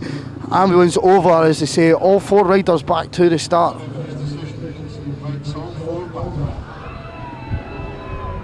Masters still down on the track here, but Azay is invited back for the restart of heat number 13. Of heat number 13. To revise that lineup on the inside, Aaron Summers, who made a fantastic start there in the first running of heat number 13. So did teammate and rebel Nick Morris, who goes in the yellow helmet car out of gate number 3. For the Monarchs, going from gate number 2 is number 1 Craig Cook, and on the outside Sam Masters. Sam reporting a shoulder injury from that fall there. Let's hope it doesn't affect him too much going into this rerun with the match in the balance. As we said, the Rebels 7 points ahead at this stage in aggregate. The meeting has swung both ways, with the Monarchs holding a 2-point aggregate advantage after 11 heats, but that's after 10 heats, but that's swung in the Rebels' advantage with a 8-1 in heat number 11 and a 4-2 in heat number 12. The momentum is with the Somerset side. Can the Monarchs establish some sort of ground here in heat number 13? They need a 5-1 if they're to get themselves back in this championship final. The 2 best teams in the Premier League going head to head, neck and neck, as they go for that championship. The start marshal gets the riders up to tips. Here we go with heat number 13. Summers has made a great start once again, and there we go. It's a repeat performance of both riders down and Cook down there. Summers the only one to survive that tight first corner. 2 riders stuck under the fence. The fans aren't happy there. Need to see what the call is from the referee. This time we'll invite all 4 back once again. Morris and Masters still down on the ground. Masters stuck under their fence there. He looks to be okay though. But here we go. Oh, the fight is inside. Oh, there's something not happy there, Sedgman. Everyone's involved there. Both Monarchs and Rebels. The title's on the line, and both teams are fighting for that title. Riders not happy with Nick Morris there. Need to see what's going on, but both sets of riders down. Cook not happy, it would seem, with what Nick Morris done in that first turn. Both sets of riders on the track. All sets of riders up and fine, but all 4 riders back in the rerun. Fans not happy with that one. They felt that Nick Morris was at fault there. But as they go back to the pits, with all 4 riders back, this final heating up the championship on the line. So temper's getting a little bit frayed here at Armadale, not surprising with so much at stake. There's Max Frick, he's due out in the next race. He's got his helmet on, but we've got to the 3rd station of heat number 13 before that. The Edinburgh pair, Craig Cook and Sam Masters, they do look pretty calm.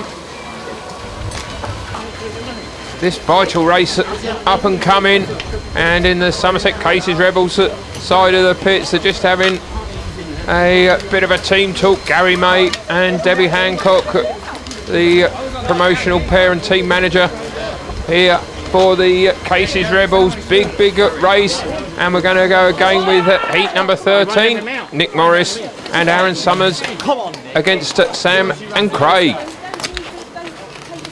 Here we go with the third running of heat number 13. Handbags at dawn on turns 1 and 2.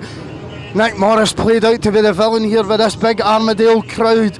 Can the passion maintain itself in the last 3 heats? The Edinburgh fans making their feelings known as Morris gets up to tapes. But again, going from gate number 1 is Aaron Summers. Aaron making 2 fantastic starts there. The first 2 run-ins, can he replicate that here in the third running of heat number 13? Gate 2 in red is Craig Cook. Gate 3 in yellow, Nick Morris. On the outside in blue, Sam Masters. 2 even starts, 2 falls in the first 2 runnings of this heat. As I said, the championship is on the line. No rider giving an inch.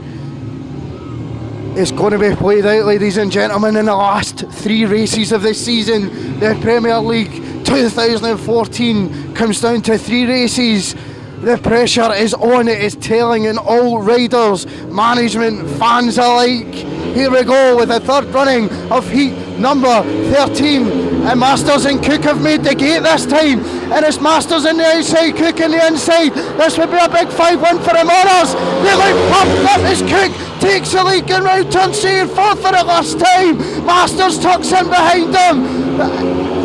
And the third running, the 2 Monarchs make the gate over the Rebels pair, but Morris will chase down Masters. It's Masters in second place here. This would be a big 5-1, and we get the Monarchs back in contention for this Premier League title 2014.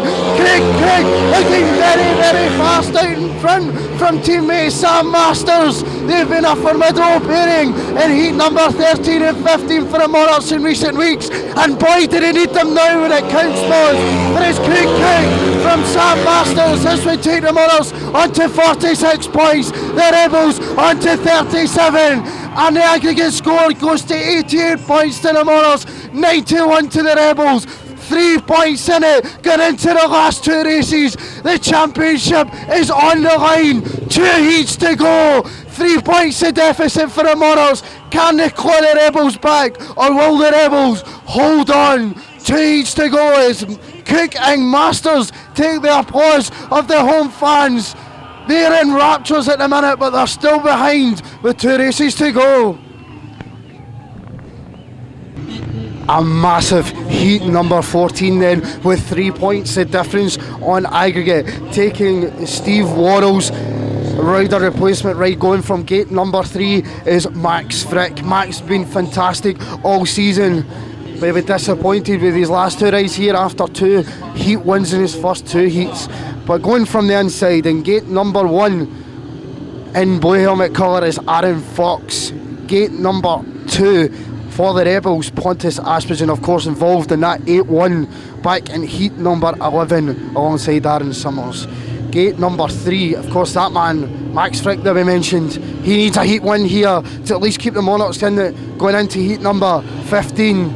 And on the outside, Paul Stark, who's recorded 2 heat wins, of course, and a heat victory over Max Frick in his last outing. He's been quite fantastic this evening.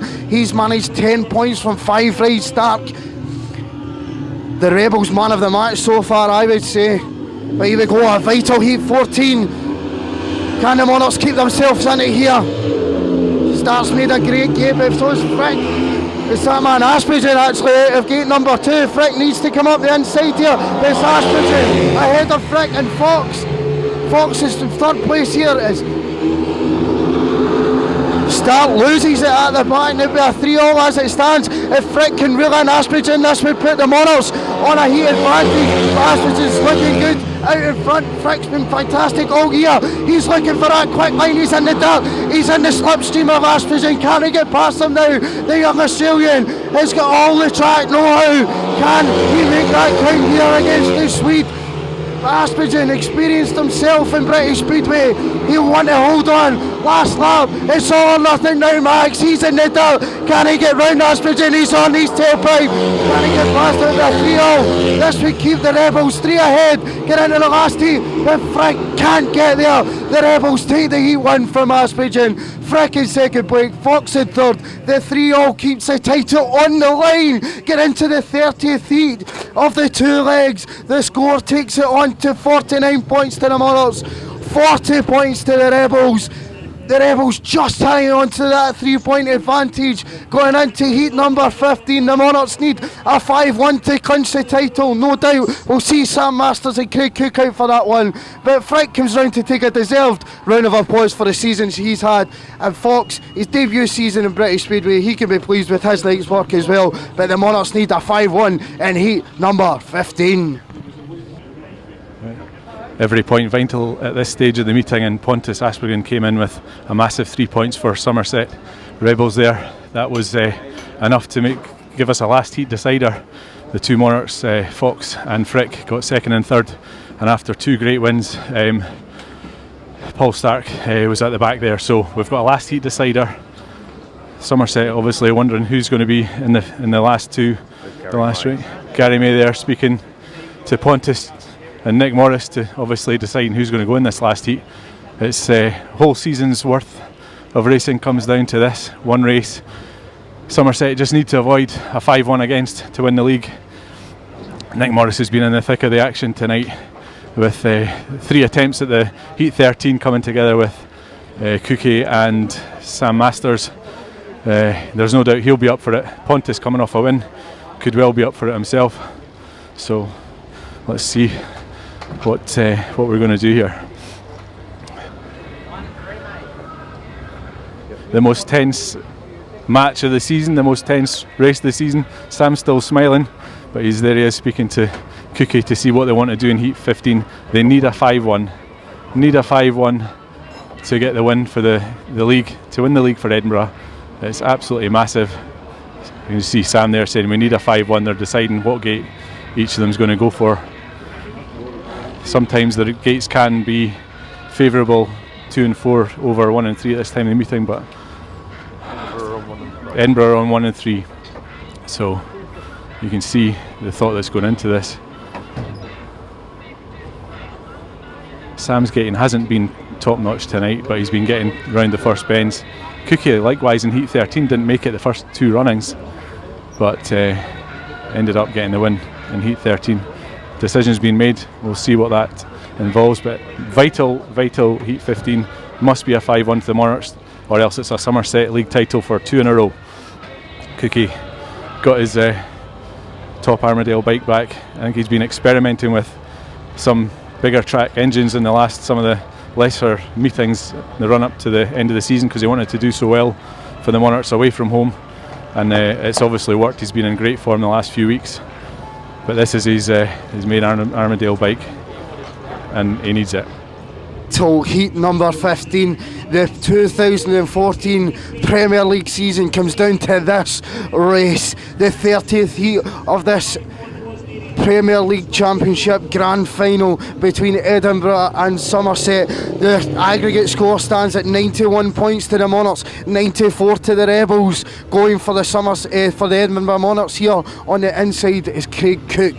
Gate number 2 in white is Nick Morris for the Rebels. Gate number 3 in blue is Sam Masters, and on the outside for the Rebels in yellow, Pontus Aspergen.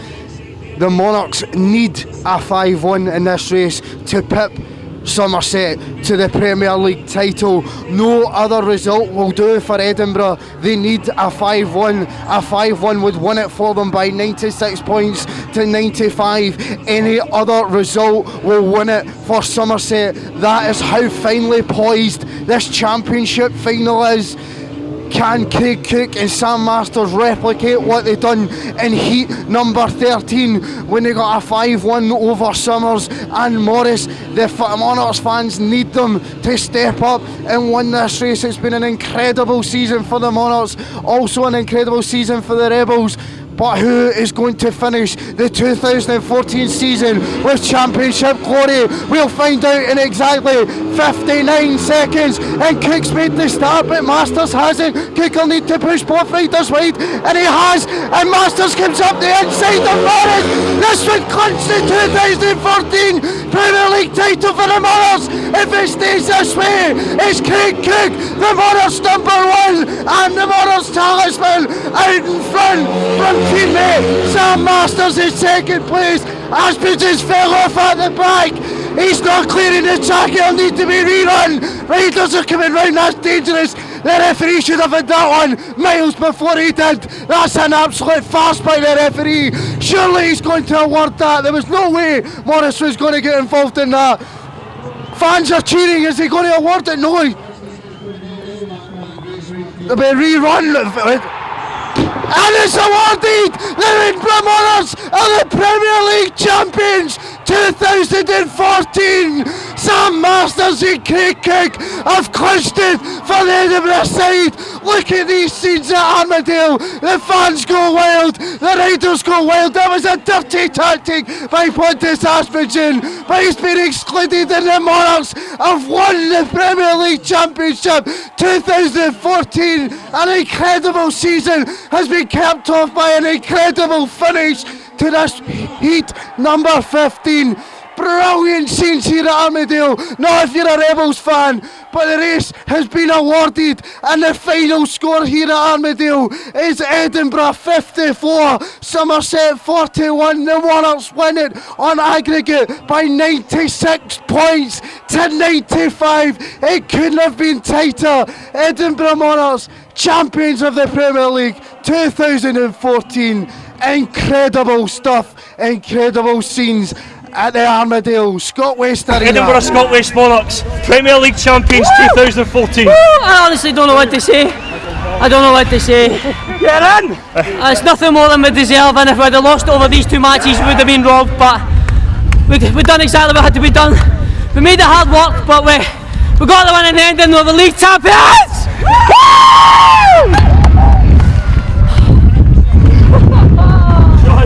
And the skipper Derek Steady, loving embrace here, John.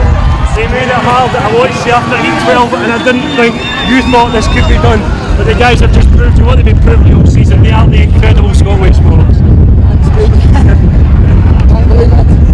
What was best friends league winning is the Premier League? Fantastic. Well done to them. Alec Harkins, what a night. What a way to finish it as well. Not believe it. Absolutely brilliant. What a boy. To the supporters, you were tremendous. Thank you. What a night. Let's enjoy it.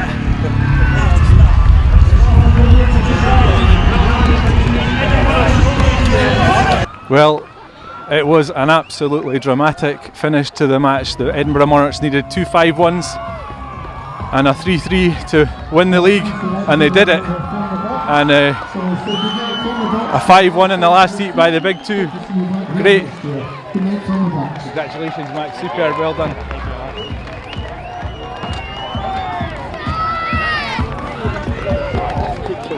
The Monarchs fans are in delirium here. Maxie boy over the moon. Foxy down there with his cowboy hat on. And there it is after a long season where the Monarchs were dominant. It came down to the last heat, and there they are. They've got their just rewards. There's Cookie. When the pressure came on, the top man in the league did the business, and Sam Masters as well there, taking his mechanic round for a lap of honour. Cookie burning the rubber. And that's a fitting end to a great season for the Monarchs. The place has just erupted. They put the supporters through the mill tonight with a great start, and it looked like we were going to walk it, the Monarchs, and then the Somerset Rebels, like Edinburgh last night, came back strong and looked like they were going to win it. And it took 2 5-1s in heat 15 and 13 to do it. There's Sam doing the donuts. It'll be very sweet for him, nearly into the fence. Very sweet for him to win against his old club, I'm sure. But I don't think he cares who he wins against. He just loves racing his bike, and the smile will take a while to be wiped off his face, I'm sure.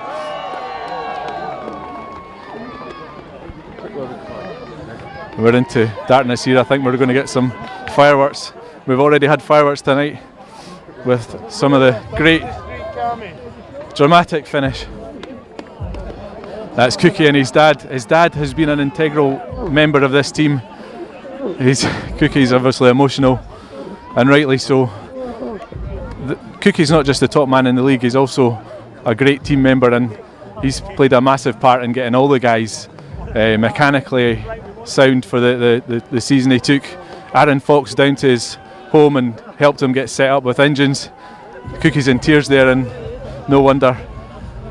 This could well be Cookie's last season in the Premier League and with the Monarchs. Justin, quick word, please. Justin, league champion, first year with the Monarchs, how does that feel? Oh man, that was the most. I had never been so nervous in my life. I wanted to be sick. I never get nervous, but I was nervous tonight, and right decision in the end. You can't do that, and that was the referee made a decision that had to be made. You know, you can't just fall around and stuff it up. So we deserve that. We got the most points this year. We smoked everyone. So Sam, it got down to unbelievable pressure in heats 13 and 15, and you pulled through, you and Cookie. Tremendous, well done, congratulations. The respect I have for Cookie is like no other. The team, to win for the team is just awesome, man. I can't believe it. When he pushed Nick wide and he opened the gap up for me there, I thought, this is why we're top of the league, man. So it was a great first bend with the two of you. Cookie took them wide, you cut up the inside, and it was all plain sailing from there, wasn't it? And they tried laying it down so they could get a restart, but wrong. So we won. I think that was the right decision. Here's Max coming in. Max, congratulations, league champion in only your second year over here. It must feel good. Yeah, it's awesome. You know, these boys, I love them all. They're the best. You know, couldn't have asked for a cooler team. Everyone gets on really well, and I think that's part of our success. So it's awesome. You know, we've won 3 league trophies now, and 3. You know, the different cups and bits and pieces this year, and then also to have winning the pairs and everything. It's been such an awesome season, and you know, the boys living up here, we all get on really well, and to go and win this is, you know, the biggest thing of the year. So to have such a close scoreline, you know, there was everyone, there was a lot of restarts and everyone pushing it to the max. So it's awesome to have such a good ending and such a close finish. Yeah, they won the first two cups easily, but tonight Somerset put up a great performance. It looked like it was going to be all Edinburgh early on, but they came back strongly, and obviously that's why they're one of the top teams, top 2 teams in the last 2 years. Yeah, that's it. They've been awesome, so dominant, and they always are. They always got such a good team, and they're so good at home. You know, we were, I think, 12 points. We thought was a bit of an arse, as it proved it was. Yep. And but you know, I think we couldn't have rode harder at Somerset, and and also here. You know, all the boys they put in is, so much, and to get such a good result in the end of the year, it's been awesome. Brilliant. Well done, Max. Thanks. Cheers. Thank you, Max. Quick word with Cookie. Yeah. Craig, got a minute, mate, please. Thank you. Cookie, league champion at last. Congratulations. Oh, we made hard work of it though, didn't we? Jesus. No, it's not ideal going into the last heat needing a 5-1, but it made it hard first corner. Ran Nick hard, I made the gap for Sam to come through, and he'd all planned out. Pontus got a bit tired, so he had a ladder down on the third lap there. So, but the rest made the right decision, and it feels. I can't even describe how it feels. I feel kind of numb, I don't know whether to laugh or cry, to be honest. So, no, absolutely unbelievable. It was some. We saw you in deliberation with Sam before. You thought about it a lot, what gates to pick before heat 15, and you actually got it spot on, didn't you? Yeah, I knew Nick was getting well, and so I knew I had to run him hard, and that's where I done that. He was trying to come across me, but there was no way he was going to do that. Not on a race that meant so much. If it meant anything different and it wasn't so important, I'd maybe been a bit softer on him. But I done what I had to do, and the Monarchs are league champions, and we've got the treble. So what more can you do? I think the only thing we didn't win this year is the fours and the PLRC, but. I won the PLRC last 2 years ago, and we won the fours last year. So it's been a pretty special year, and only losing 6 matches all year, that's phenomenal. And what an awesome team. it's been an absolute pleasure to be a part of, and I don't think I'll ever be in a team like this ever again. You know, it really has been a special year for me, and I don't know how I can top this now. I might just retire after tonight. Well, we spoke earlier about the impact that you have, not just your riding and the points that you score, but the help you give to the other riders and your dad, actually, isn't it? I mean, you guys took Aaron Fox down to your house and got him set up at the start of the year, that kind of thing. There's not many riders do that. No, but there's not a lot of people out there, you know, that like to help like we do, and you know, we're a good family, and we love to help out others, you know, and we've seen Aaron needs help, you know, and he's a part of this team, and he's a part of what I am, you know, and I'm a part of this team, so we're all aiming for the same goal, and if there's anything I can do to help him or anyone of the 5 or 6, 7 guys, you know, I'm there, and if it's just advice or parts or anything they need, you know, I'll be there to help them as much as I can, and you know, I think that's what makes it such a special team this year, and you know, it really has been phenomenal, you know. And a word for the Rebels, they were brilliant tonight as well. They came back hard at us, didn't we? They absolutely did, really did, you know. When they've got 2 good reserves like that, and you know, it puts a lot of pressure on us, and but you know, full credit to them, you know. They're a really strong team, and you know, they probably deserve more this year, and then they've got, you know, because they really are a brilliant team. So, you know, credit to them, and you know, credit to them for putting it on such a good show for us tonight, and you know, awesome turnout crowd here, and I don't think there'll be one person in here tonight that'll want their money back, you know, because we've put on an excellent show, and I think that's what the crowd want to come and see, and so. But unfortunately, all meetings can't be like this. But you know, we have really put on a show tonight, and I think the winner tonight has been Speedway, to be honest. Absolutely, and we don't know what will happen next year, but the crowd obviously would love to have you back, but equally they understand that you might need to go and progress your career abroad. Even if that is the case, you've finished on a massive high for the Monarchs. Well, even if I do ride abroad next year, there's still possibilities of me coming back here, so you know, it's 4 months to decide that, and but there's one thing for sure, I will be trying to ride abroad next year, you know, to further my career. That's what I need, so you know, I'll be gunning for that next year, and hopefully I can get myself in a team in Sweden or Poland, but you know, that's my next step for me, so I'll be looking forward towards that. Right, brilliant. Cookie, well done the whole season, and well done tonight, superb. Cheers mate, been a pleasure, thanks. Cheers. John, you'll have seen this before, but Alec and I would like to invite you to the bar after the meeting for a glass of celebratory champagne. Well, it's the lifetime offer, folks. We'll see you in the bar after this. You start? Very quickly then. Well, that's a first. Well, it's not actually a first, but John Campbell just invited everyone for a glass of celebratory champagne into the bar. A rare occurrence, at least. Here we come, Somerset coming up to get their medals from George Inglis, the Newcastle promoter and BSBA man. Aaron guested tonight after 2 difficult first races. He came good and spurred the Rebels into action with a 6-point win. Charles right there rode very determinedly, but just didn't get the points that he deserved. Pontus again a slow start, but came through with a great win in Heat 14 that was vital. Nick Morris is public enemy number 1 here at Armadale, obviously a former Glasgow Tiger, and of course he had that coming together with Joe Tobacco last year in the final, which made a big impact on the final, and a lot of Edinburgh fans, I'm sure, have got that in mind. And he was in the mix on all the big races tonight, and he's a great competitor, and we made sure that the Monarchs were on their toes and had to do everything to win. So there's the Rebels. Paul Stark again there, and Todd Kurtz contributed vital points.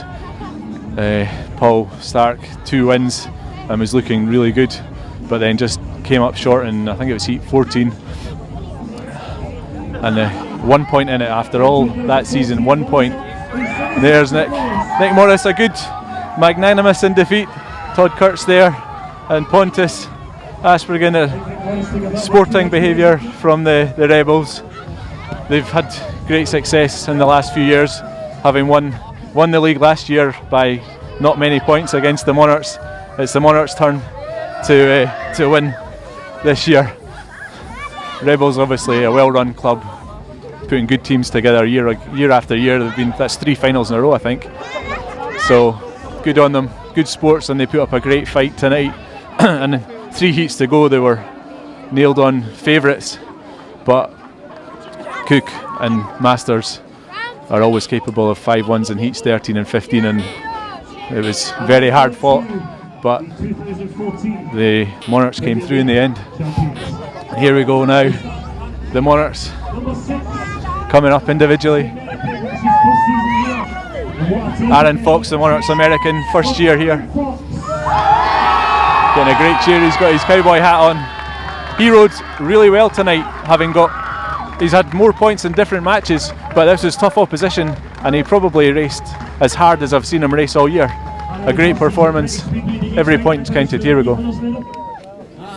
Not at first, but with such a good team, there's never a doubt. It's always going to be tough at the end, but the boys are always good, and so I never had any doubt in my mind. I knew they can do it, and as long as I can help out a little bit, I'm pleased. Well, you played your part, no doubt about that. Go get yourself up there. It's Aaron Fox. I'm sure you'll make plenty of noise for this man who found himself on the deck a couple of times tonight, picked himself up a terrific effort in heat 13. It's Sam Masters. Smiler, Sam's got a smile on his face tonight. Do you think he's happy? Sam, after a year out, came back to British Speedway again, Premier League winner. Man, this is the best year of my life, honestly, and the boys that I've done it with is so awesome, and to do it for Derek for his last time, man, I can't believe it. Right, thank you very much, Sam Masters. Sam came good after winning the Scottish Open this year. He'd played his part early on in the season, but he just wasn't getting the consistent wins that we might have hoped for. But having won that Open, he's been absolutely brilliant and #1 material in any other team, and that's probably one of the big reasons he got the Monarchs to win the league. There's Steve Worrell. He'll be gutted to have missed out on this, but he's played a great part. Here we go. Almost how's the wrist? That's fine. I'm in the cast for 4 weeks, and then hopefully it should come off and should be fine then. Brilliant stuff. Great to be part of this team this season, though. It's been a really good year. All the hard work I put in, the miles and effort trying to get the bikes ready in time, though, so many means this year. Finally to win the league, I mean it. Doesn't really feel like I have because I'm not road, but you played your part this season, there's no doubt about that. You enjoy the celebrations like Steve Worrell.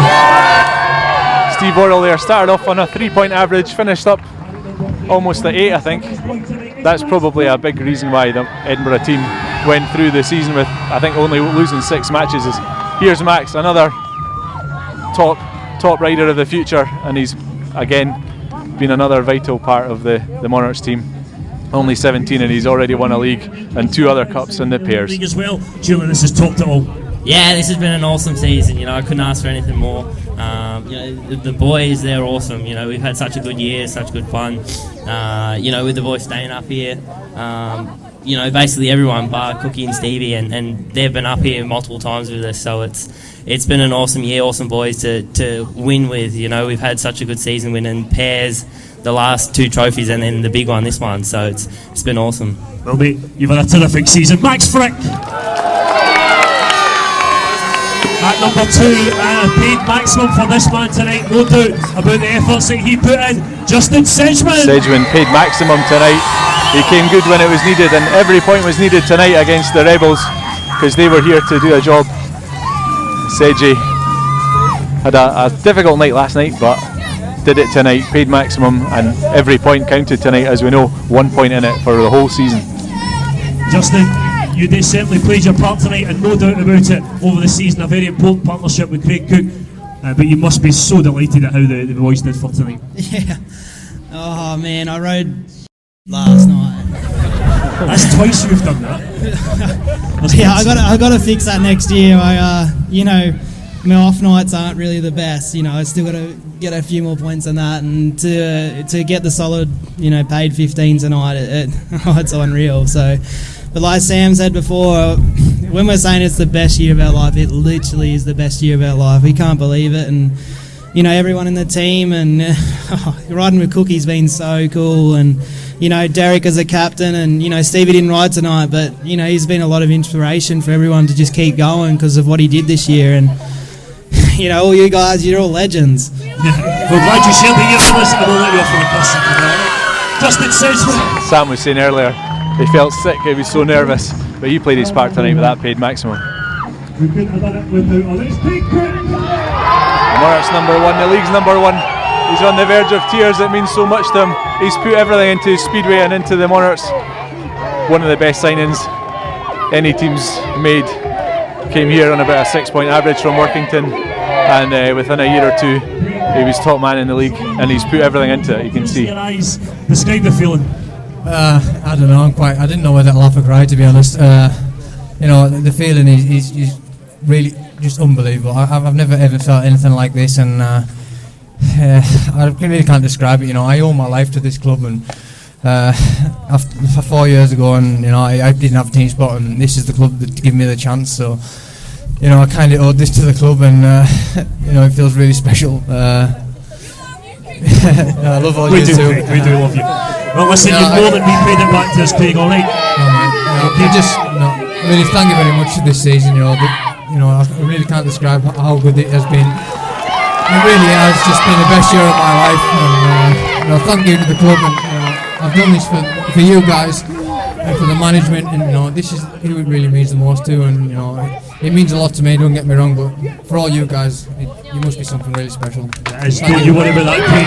Craig Cook, everybody.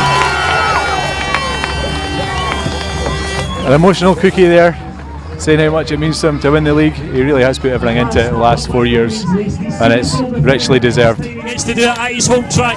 It's the skipper, it's Derek Snedden. The inspirational skipper for the Monarchs, 2 second league title, he's captained the Monarchs too, and he really is Mr. Motivator in the pits. The team spirit when he's in charge as a captain is obviously a big part of it. Yeah, how much tonight meant to you? If you take one look behind you, you'll see the scoreboard. We did it by 1 point. Yeah, I mean, all the mechanics, everybody obviously in the pits were. I think most of us were actually ready for being sick, to be honest. But as Sam says, it was never in doubt, you know, between Sam and Cookie. We certainly knew we were on to a winner, and the boys pulled it off in the end. Absolutely amazing. Obviously, for myself, it's been a bit of a tough year, and I made a very, very difficult decision halfway through the season that this would be my last season, and I've kept that kind of quiet. There's obviously a few people know and all that, but obviously all the boys know, and they've carried me through, and there's no other way that I would like to end my season than with these guys. They've been absolutely amazing, and I love every single one of them. Thanks, guys. Thanks very much. Well, Derek Snedden there announcing that this was his last season, so he's going out at the very top. Great scenes, look at him mobbed by his teammates, and there he's getting the bumps.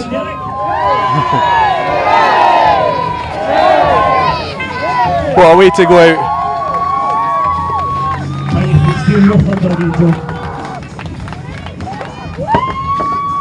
The management team then, it goes without saying they couldn't do it without it. First up, it's John Campbell.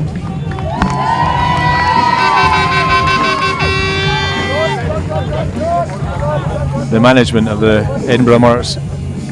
John, you struggled to speak earlier on. Feeling better now? I'm feeling great now. But I've lost my voice a bit. I've said it before. These are the guys. It's a pleasure to be with them all the time. And the more I can be with them, the better it is. But these are the guys that have done it. I've just... not go that far. We'll go and enjoy the celebrations, John. Go and enjoy. And last but by no means least, it's Alec Harkis.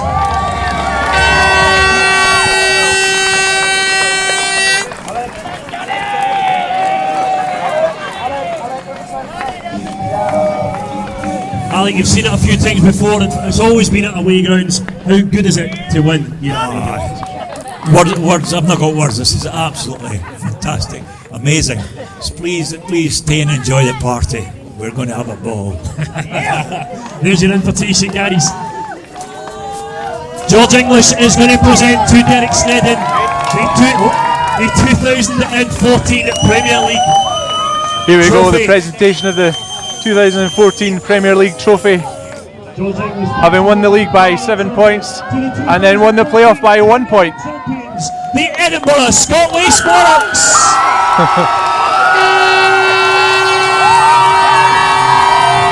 Well, this has never been seen before at Armadale. Scenes like this. Edinburgh have won the league 3 times before. I'm getting carried away. But they've never won it at home on track. And this is it. The best team we've had ever for Edinburgh. Only 6 defeats all season. And this is what it's come down to. A 1-point win. The crowd have had good entertainment all year and a good team. But I bet they didn't bank on this. 3 races to go, needing 2 5-1s and a 3-3 to win the league, and they pulled it off. Unbelievable stuff.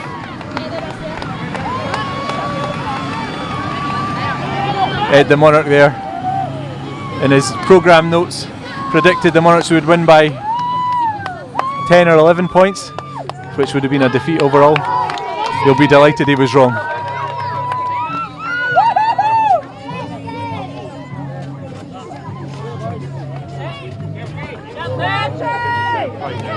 What's that? To get the champagne. Right. Talk over that. Right. Champagne time for the Monarchs. We're going to get drenched. Ed, you're going to stand up. Yeah. We might have to run a bit quick. Right. There's Cookie with the cup, and Sam, the Heat 15 and Heat 13 duo that did the business when it came down to it. Max getting ready to empty the champagne. I think we need to get out of the way here a bit. We're going to get wet. And of course the champagne's going to be flowing in the bar. John Campbell's already said it's free bar on the house.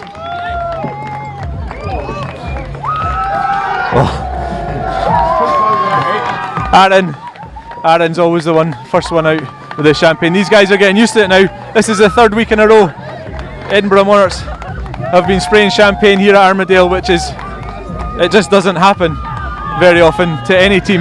Certainly has never happened before. And it's Champione song now.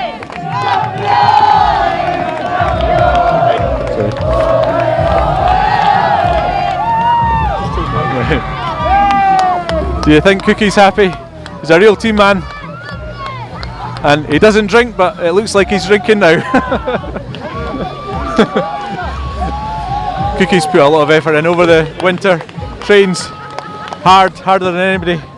But he's allowed a little drink of champagne tonight. We're going to get this spray now. We've lost the trophy. Here it comes. Oh, yeah. Monarchs doing their impression of Shamu the killer whale there. That'll be next year's TV ride. All very hygienic, and there's the fireworks to signal the end of the season. A fairy tale season for the Monarchs.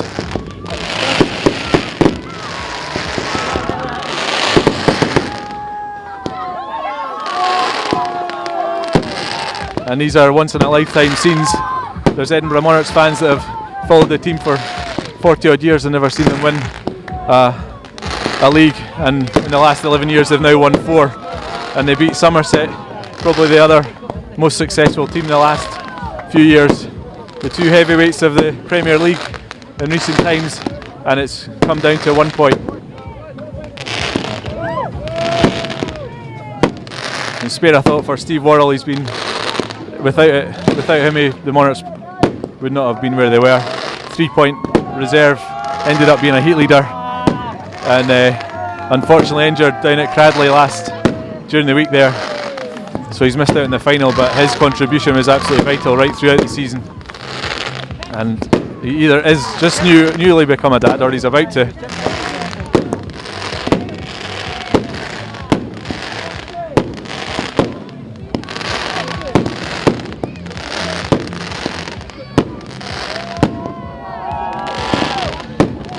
Well, there were fireworks on the track tonight as well, especially at Heat 13, where Morris and Cook and Masters clashed 3 times going into that bend. That's how much it meant. There was no one giving any quarter, and that's the Edinburgh Monarchs fans had to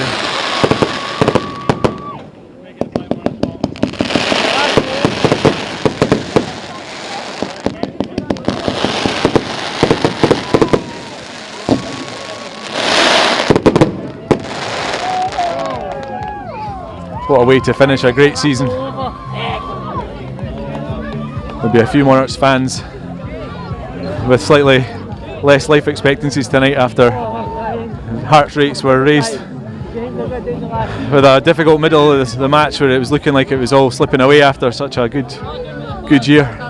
But the most dramatic of finishes has given the Edinburgh Monarchs the league title after a great final with the Rebels.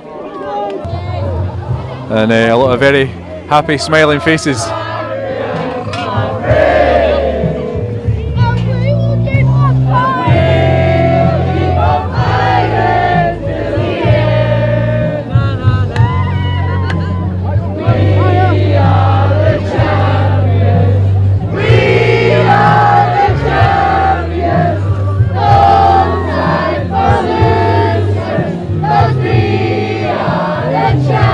There's a new favourite for the Eurovision Song Contest next year.